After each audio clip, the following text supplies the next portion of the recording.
O gelo derrete-se na Península Ibérica.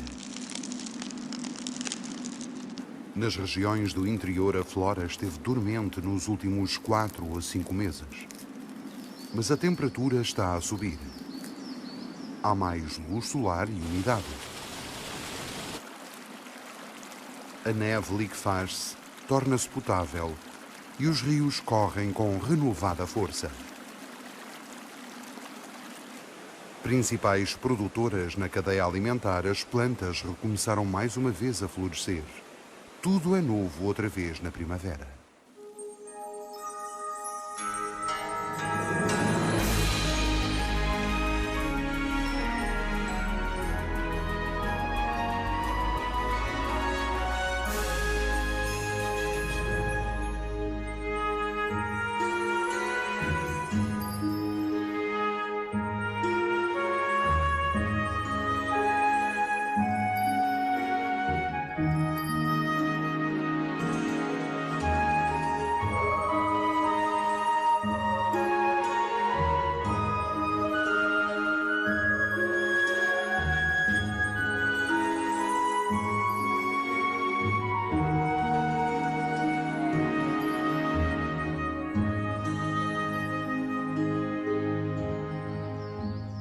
Herbívoros ou não, os animais são sustentados pelo reino vegetal.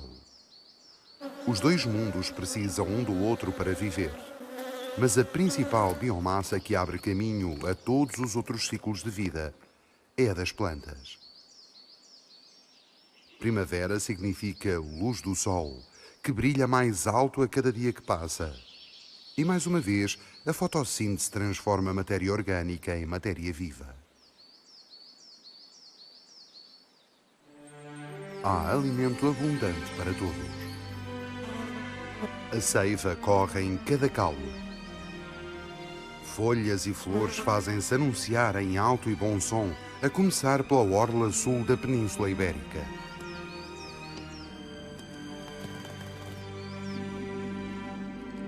Ainda está frio nos ecossistemas das regiões do norte, mas na Andaluzia, no Algarve e na maior parte do leste começou essa explosão conhecida por primavera.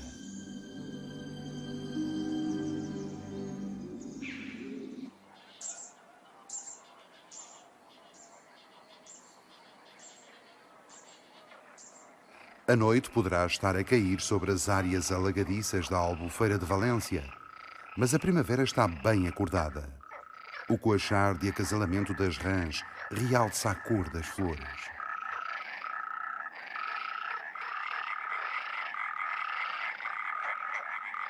A rela europeia comum só possui um saco vocal para se fazer ouvir, mas as suas vocalizações percorrem grandes distâncias e a mensagem que transmitem é inequívoca. Querem todas o mesmo: território e acasalar.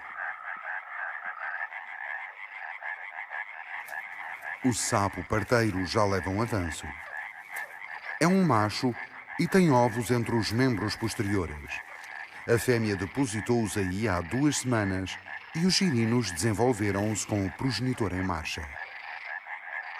Hoje, o sapo vai deixá-los dentro d'água. Os girinos ficam finalmente entregues a si mesmos.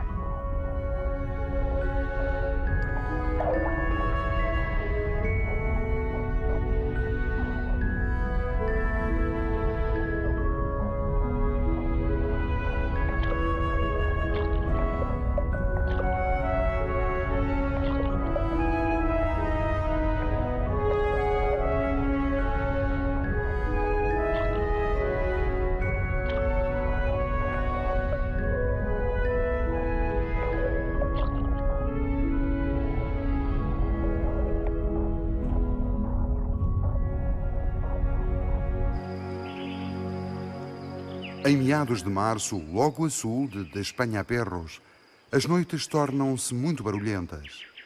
Mas o clamor não confunde a coruja das torres. Graças à sua capacidade de localizar as presas pelo som, usando para isso orelhas assimétricas e ajudada pelo disco facial, este predador localiza e distingue os sons que mais lhe interessam. Depende do animal que os emite e da direção que ele toma.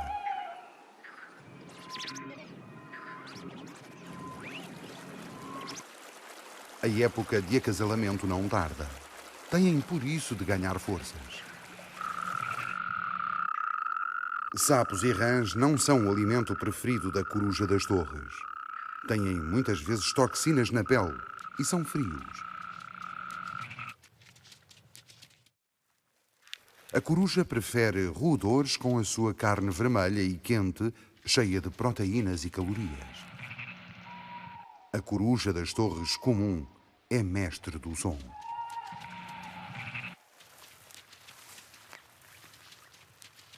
E do silêncio. As penas no bordo frontal das asas são irregulares. Criam um padrão mais parecido com um pente estranho que corta o ar sem fazer o mínimo ruído.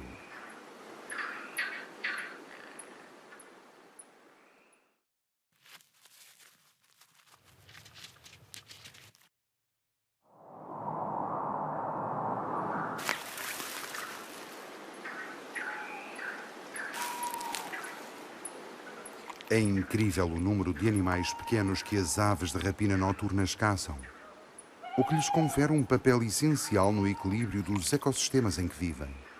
E a coruja das torres comum vive em todo o mundo.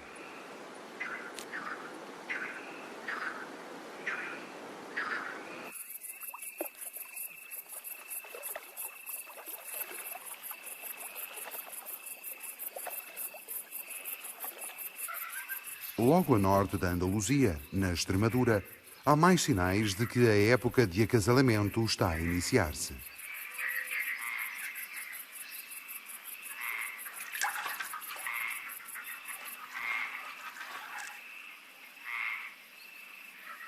Estes lagos são de Los Barruecos, lugar em que o vento e a passagem do tempo moldaram penedos de granito, dando-lhes estranhas formas arredondadas.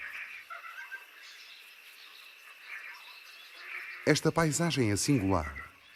Não tem praticamente árvores. Mas nela vivem muitos animais que se concentram à volta das suas águas calmas.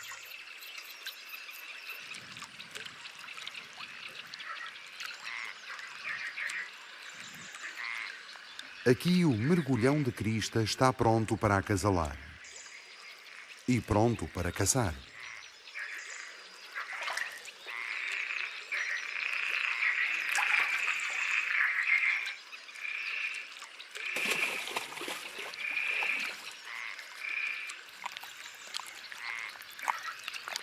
O mergulhão não é da família do pato. É carnívoro e alimenta-se de qualquer peixe que lhe entre na boca. Tinca-tinca, truta, perca ou carpa. Esta fêmea tem combustível mais do que suficiente para produzir 2 ovos.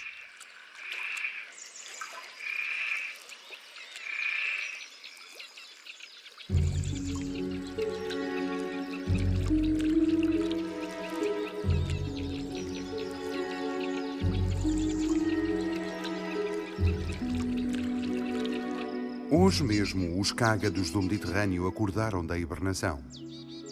Não definitivamente. Ainda haverá dias frios em que terão de se enterrar no lodo e nas plantas para dormir um pouco mais.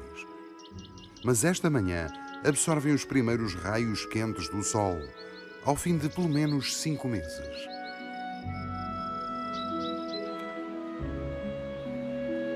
Em Daimiel, o cágado do Mediterrâneo também já começou a espreitar, para verificar se o tempo está mesmo mais quente.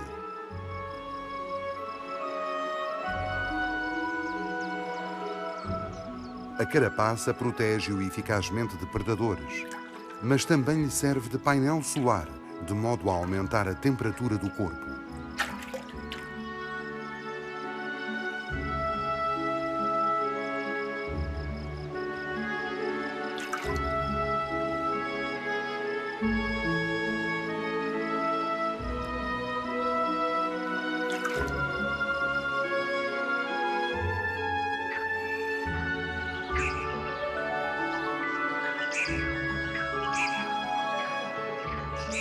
Em Tablas de Daimiel, os patos cortejam-se uns aos outros durante bastante tempo, até escolherem o par definitivo. Alguns já namoriscam desde janeiro. Nadam e passeiam juntos a maior parte do dia. Ao crescer a relação, ganham confiança e a atração mútua torna-se mais forte. Machos e fêmeas começam a imitar os movimentos uns dos outros. Cada espécie tem o seu ritual de acasalamento coreografado, mas estão todos sincronizados.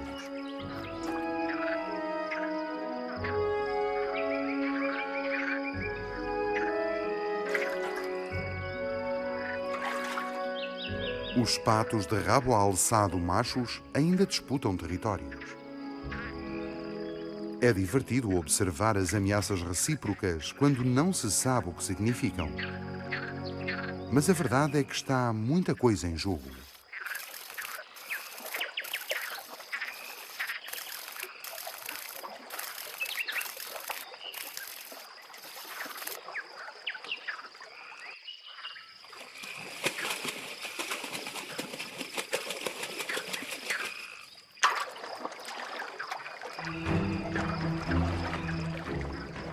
O Parque Nacional de Tablas de Daimiel está a crescer, tanto em tamanho como em importância ecológica.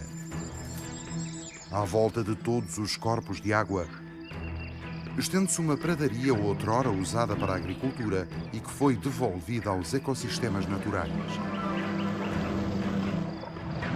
Na primavera, esta terra é um espetacular mar de flores.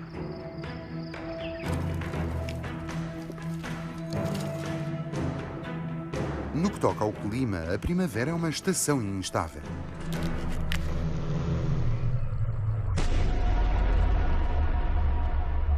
É um pouco louca. Céus limpos e soalheiros podem tornar-se frios e cinzentos num período de tempo muito curto. Durante semanas seguidas, parece que o verão chegou mais cedo. Mas uma semana depois, quer seja março ou maio, o tempo pode inverter-se e o clima de fevereiro voltar repentinamente.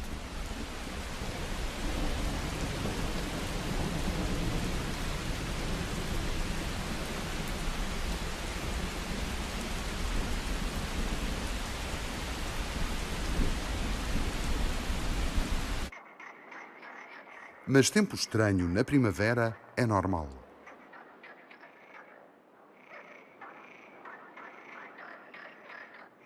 As rãs aguardavam que o sol as aquecesse, mas na verdade são as hormonas que as põem excitadas, levando-as a cantar e a lutar pelo seu lugar de direito no charco.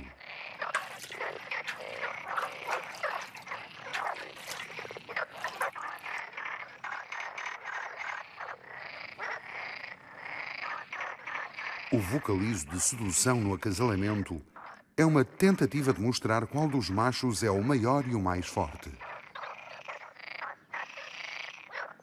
As notas que emitem variam de acordo com o tamanho do saco vocal e a força do fôlego.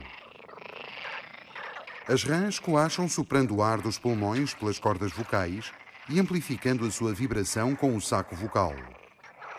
Esta espécie tem duas dessas membranas. E ao usarem ambos os sacos, o coachar sai estereofónico, o que ajuda a fêmea a localizar melhor o macho cujos vocalizos ela prefere.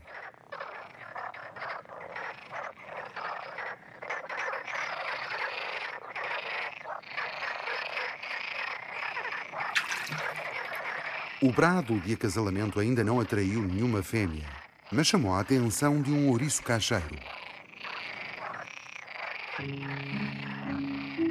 Parece ter acordado de estômago vazio após o longo sono de inverno.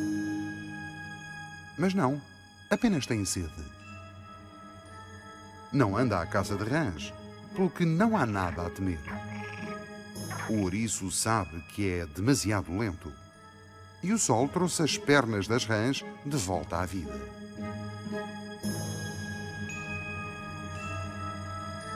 Mas, por via das dúvidas, as rãs afastam-se. E quando uma rã se desloca, as outras seguem-na logo.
Nas regiões interiores da península ainda está frio.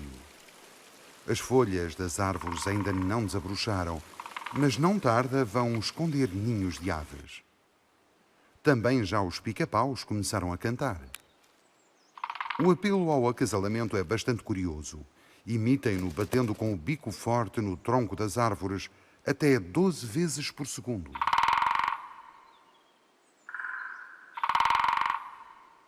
Ano após ano, batem nas mesmas árvores secas. Escolhem essas árvores secas porque ecoam floresta fora, como se de uma enorme caixa de ressonância se tratasse.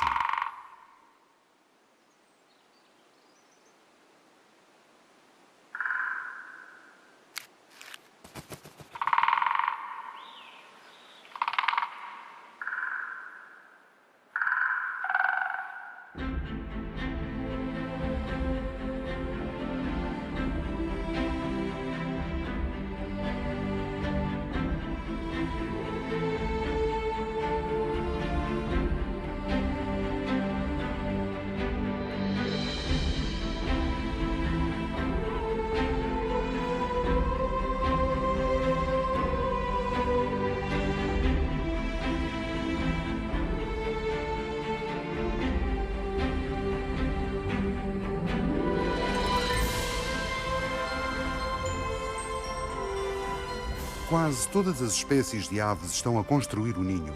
Cada uma usa a sua técnica especial e algumas entregam-se a complexas proezas de engenharia. Os mergulhões constroem ninhos flutuantes, feitos de vegetação aquática resistente. Quando o nível da água subir ou descer, o ninho também sobe ou desce, ancorado como está por ramos ao fundo do lago. Tal exige uma técnica requintada, em parte instintiva, em parte aprendida, ou pelo menos experimental.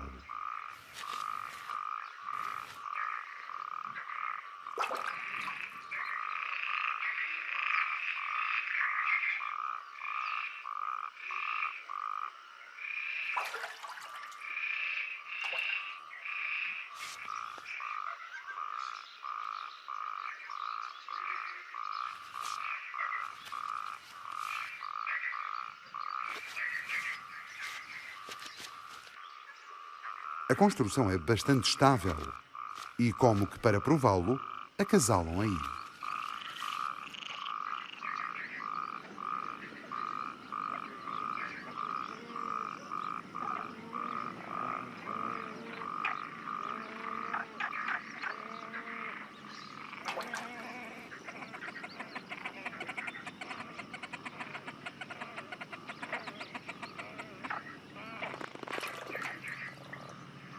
O ninho aguentou-se, pelo que já podem passar à fase seguinte.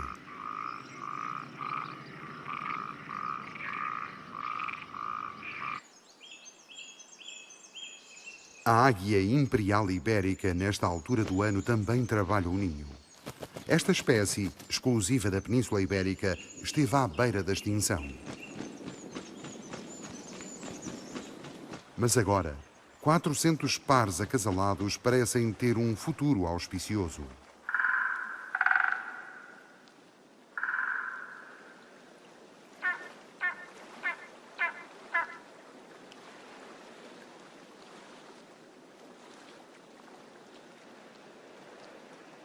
A águia imperial ibérica tem o manto branco e é um pouco mais pequena do que a águia real. Mas há quem a considere ainda mais bela, talvez por haver tão poucas.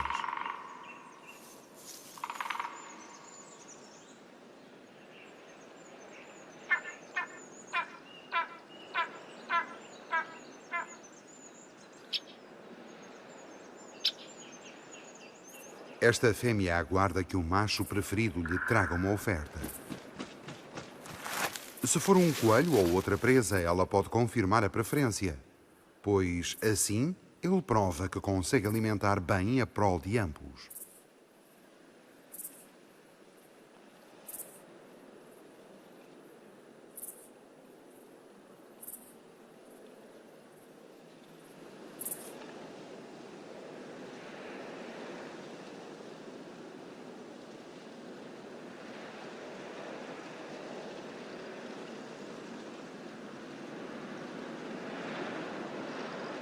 Da mesma forma que os ninhos variam de espécie para espécie, a dança de acasalamento também diverge de uma forma que proporciona informações sobre o indivíduo que a executa.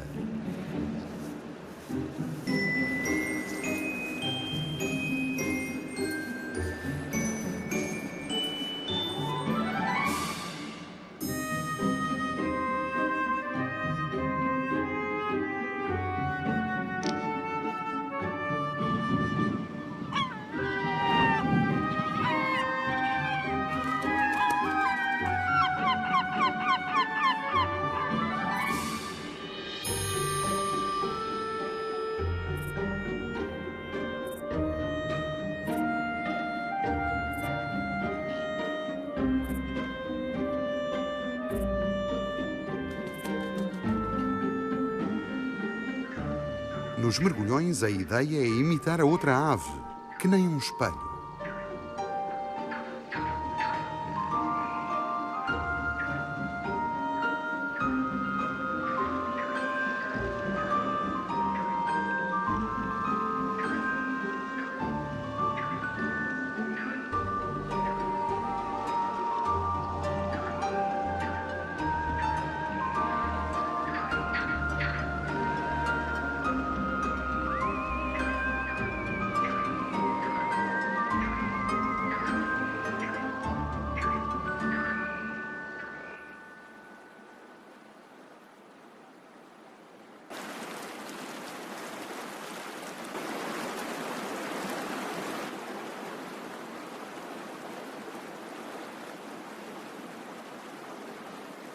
Embora a neve tenha abrandado na Cordilheira dos Pirineus, a temperatura da água nos lagos e charcos não está muito acima de zero.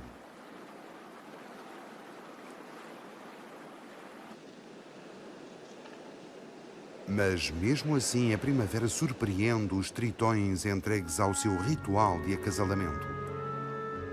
Algo que, como se sabe, fazem a meio do inverno, consoante a latitude. O frio nenhum efeito produz neles quando estão neste estado.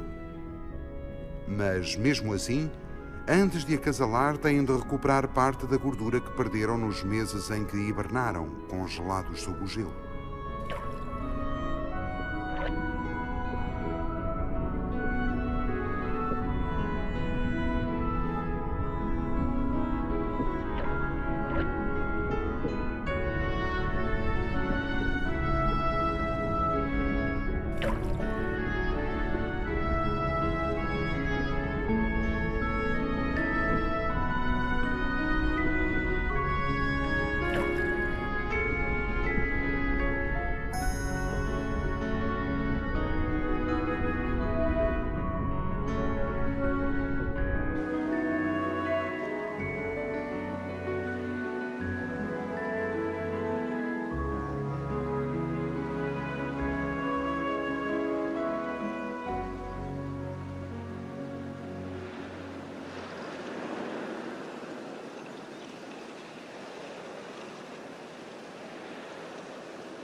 Nas encostas abaixo do Pico Panhalara, o abutre negro consegue sobreviver, apesar de ter de partilhar o festim com o grifo, o que lhe torna a vida bastante difícil.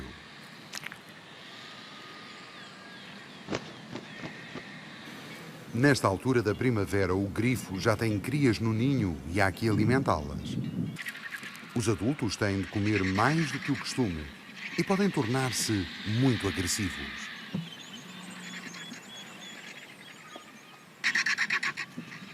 E além disso, são mais numerosos.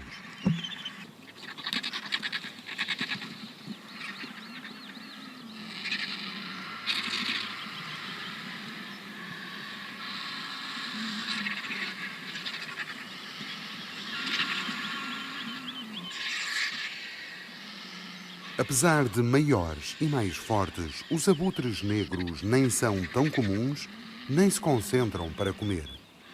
As suas presas costumam ser muito mais pequenas. Contentam-se com um coelho morto. Por conseguinte, não estão habituados a partilhar nem a lutar por cada bicada.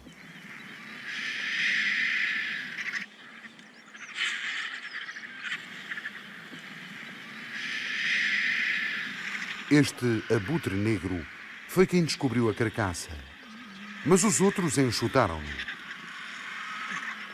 Não lhe agradam estes banquetes cheios de comensais. Ao contrário do grifo, seu parente, consegue digerir as partes mais duras do animal, por exemplo, os tendões e a pele. O abutre negro e o grifo são parentes próximos, mas o êxito demográfico das espécies é bastante diferente. Na Península Ibérica há 25 grifos para cada abutre negro. Considerem a relação entre a cegonha preta e a cegonha branca. Símbolo da primavera, a forte cegonha branca é uma espécie que se adaptou e proliferou surpreendentemente bem em Espanha e Portugal.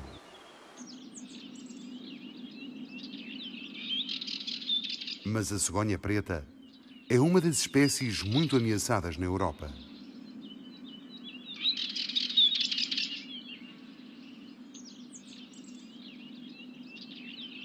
E 90% das cegonhas pretas acasalam e nidificam exclusivamente na Península Ibérica.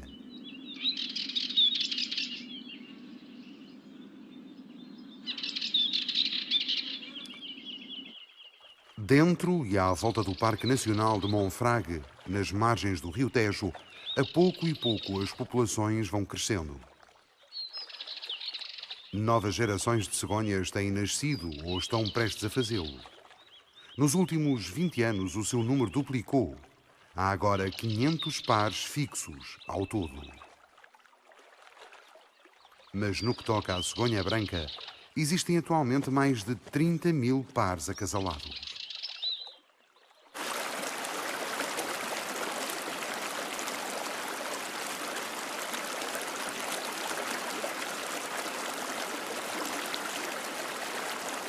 Desde o instante em que nasce que a cabra montesa ibérica consegue andar. Até mesmo nestas rochas íngremes.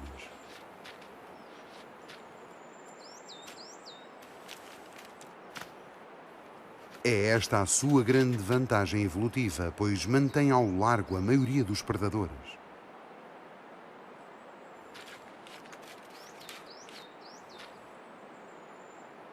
Quer na Serra Nevada de Carzola, Gredos ou na Cordilheira de Guadarrama, os machos sobem aos cumes montanhosos.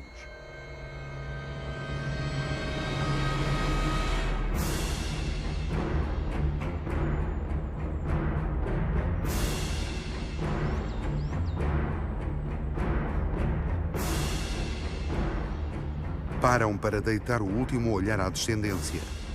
Mas o instinto é mais forte e leva-os a separarem-se das fêmeas e das crias.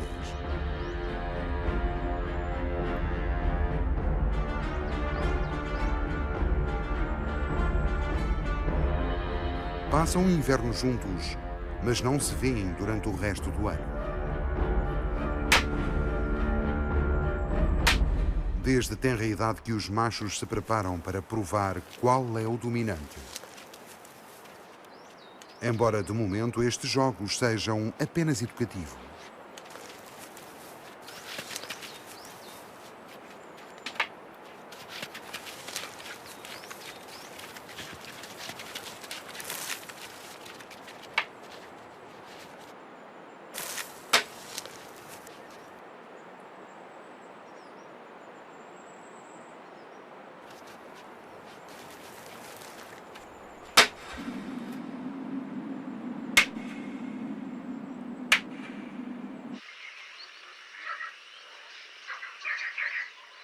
As áreas de reprodução em que várias espécies constroem juntas os ninhos são parte da lógica da primavera na Península Ibérica.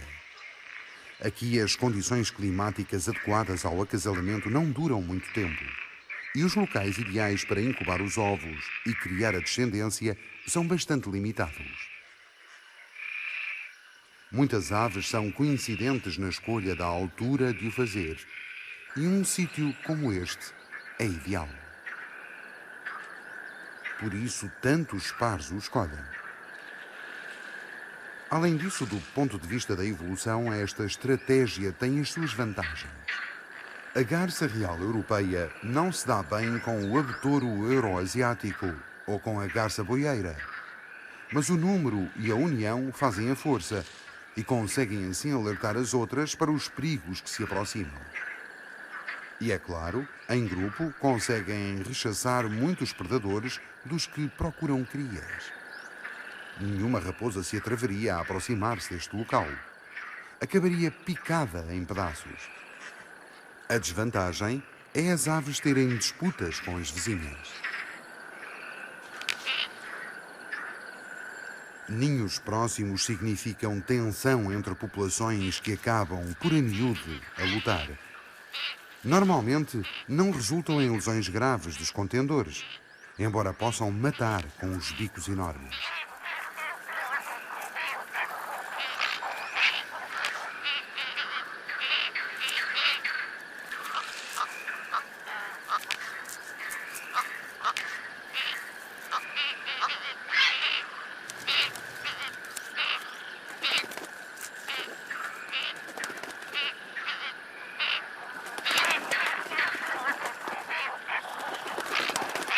O interessante é os confrontos só ocorrerem entre espécies diferentes, o que significa que nenhum animal discute com membros da sua espécie.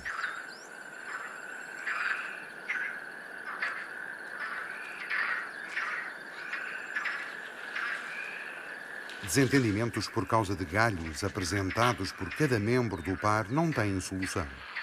Por vezes o galho é demasiado comprido, o que é evidente até aos olhos dos que não são garças. Mas se tanto o macho como a fêmea insistirem,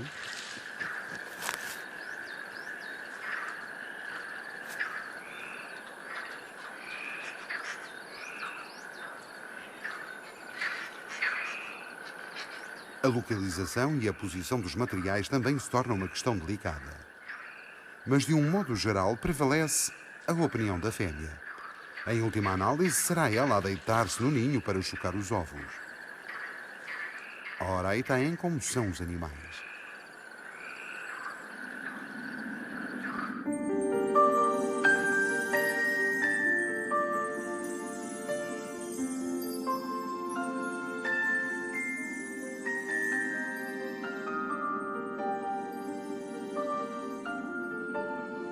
No extremo norte da Península Ibérica, entre a linha de costa e a Cordilheira Cantábrica, situa-se a mais verdejante de todas as regiões de Espanha, as Astúrias. Aqui a umidade mantém a temperatura amena o ano todo, em quase todas estas áreas geográficas. A região é bastante montanhosa, pelo que a altitudes elevadas, onde se refugiam os últimos ursos do sul da Europa, o frio pode por vezes ser intenso.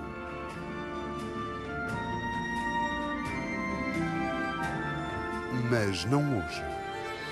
Um urso dá o primeiro passeio na primavera. Logo atrás de si, uma cria pequena que passou todo o inverno com a fêmea no covil. Esta rara subespécie do urso castanho está a recuperar no que toca ao número de indivíduos nas montanhas mais altas da Cordilheira dos Picos da Europa. Em locais míticos como Somiedo e Muniellos, e também na reserva de Saja, região de Santander. Tal como todos os membros da sua espécie, esta fêmea não só teme os homens, como também os ursos castanhos machos, que se sabe matar em crias num esforço de sedução das progenitoras.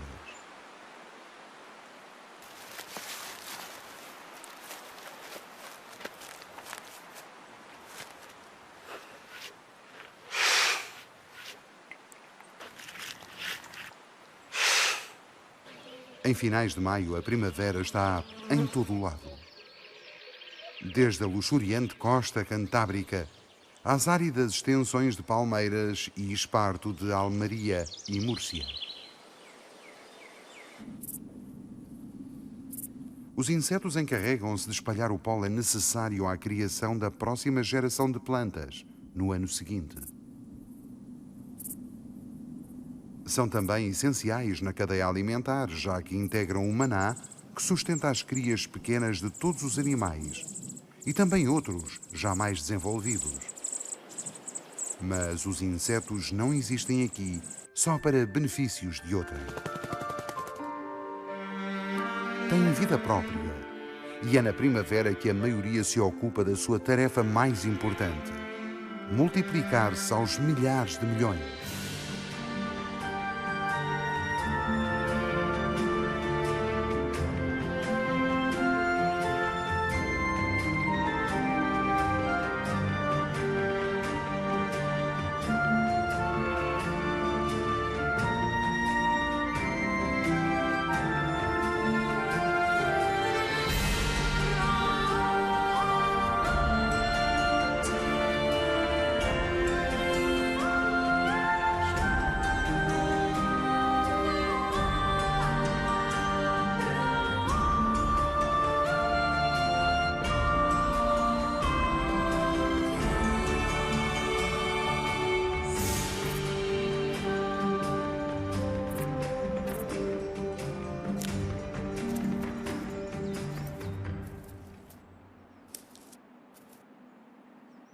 As aranhas são os maiores consumidores de insetos. O seu labor ecológico consiste em manter controlada a população dos artrópodes, seus parentes. De outro modo, estes proliferariam exponencialmente, devorando tudo no seu caminho.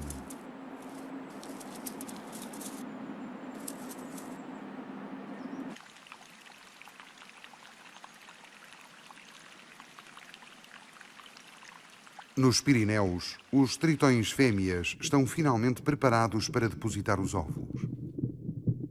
É muito interessante ver como cada um escolhe uma única folha, observando-a atentamente, como se ela fosse completamente diferente das outras, como se algumas valham a pena e outras não.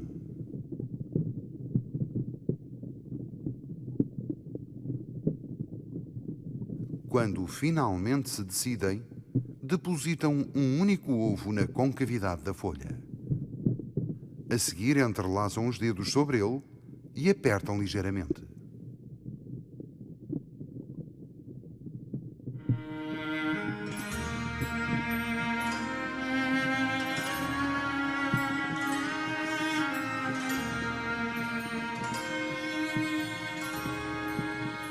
Esta fêmea aguarda uns minutos até o adesivo inofensivo que o ovo segrega o fazer aderir à folha. Tal permite-lhe selar a folha e manter o ovo escondido do olhar de predadores.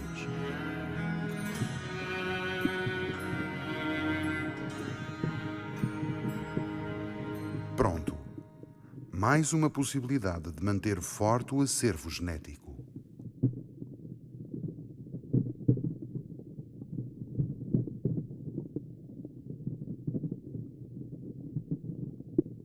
Não restam muitos ovos por eclodir na Península Ibérica.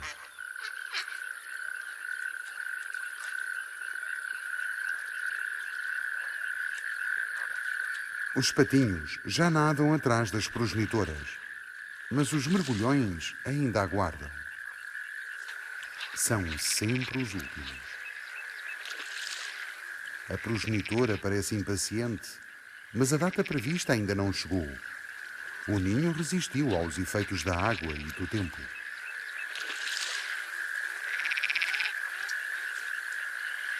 Está um pouco degradado, mas também não precisa de durar muito mais.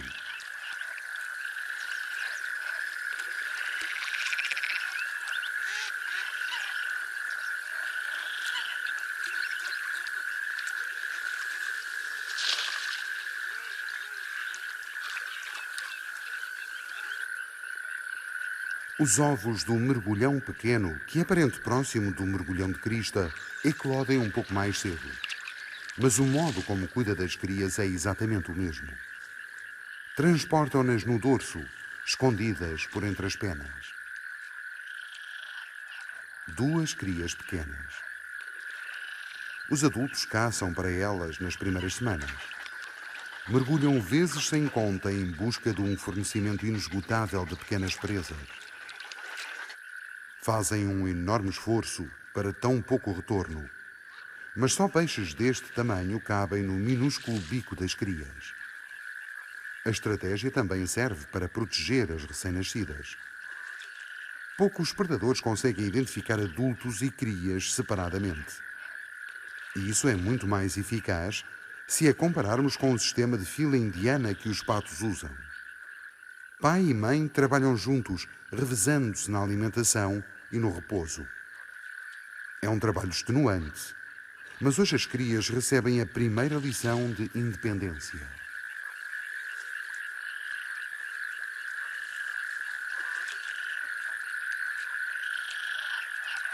Pela primeira vez, comem na água e não no dorso dos progenitores.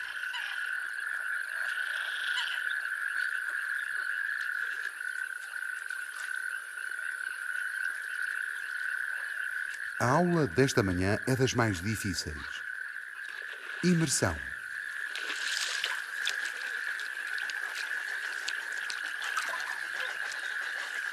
O verão não tarda e há que adquirir muitas competências antes dele chegar.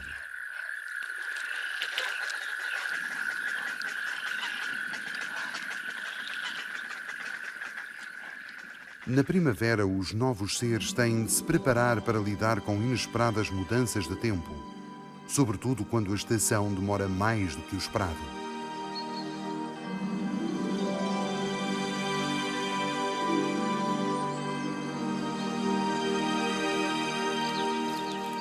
Quando a primavera acaba depressa, haverá ainda maior escassez de água e muitos charcos secam quase imediatamente. Quando se demora mais do que o habitual, muito mais crias começarão por sobreviver. Mas à medida que se vão desenvolvendo, o maná transforma-se em míngua. A natureza tende sempre a equilibrar os números, e as suas táticas baseiam-se no facto de muitas crias morrerem para que uma minoria de eleitos sobreviva.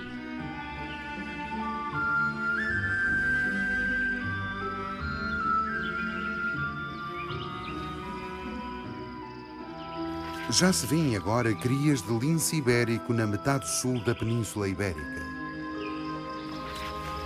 É sinal de abundância de recursos, incluindo coelhos e espaços abertos.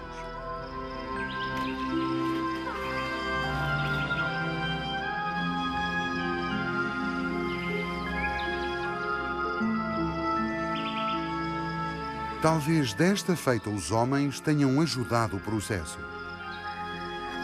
E já não era sem tempo. O felídeo mais ameaçado do mundo parece beneficiar de uma primavera muito sua. Mas este é só o começo da recuperação da espécie. E o verão pode acarretar outros problemas.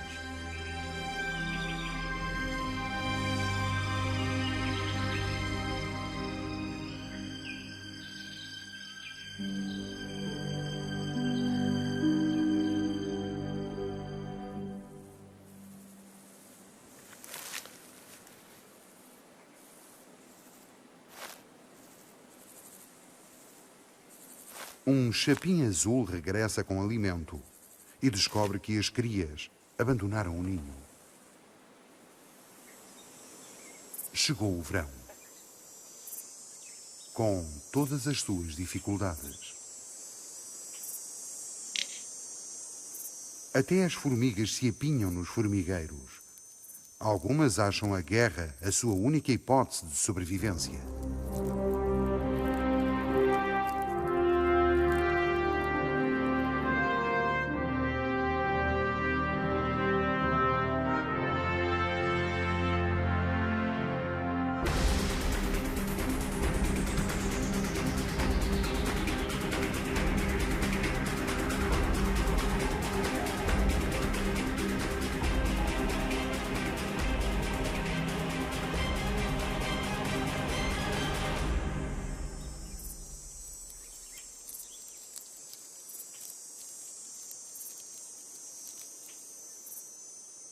Hoje é dia 21 de junho.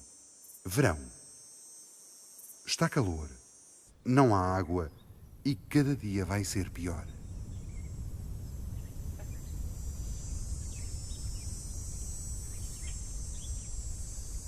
Alguns consideram as condições tão difíceis que têm de abrigar-se do sol.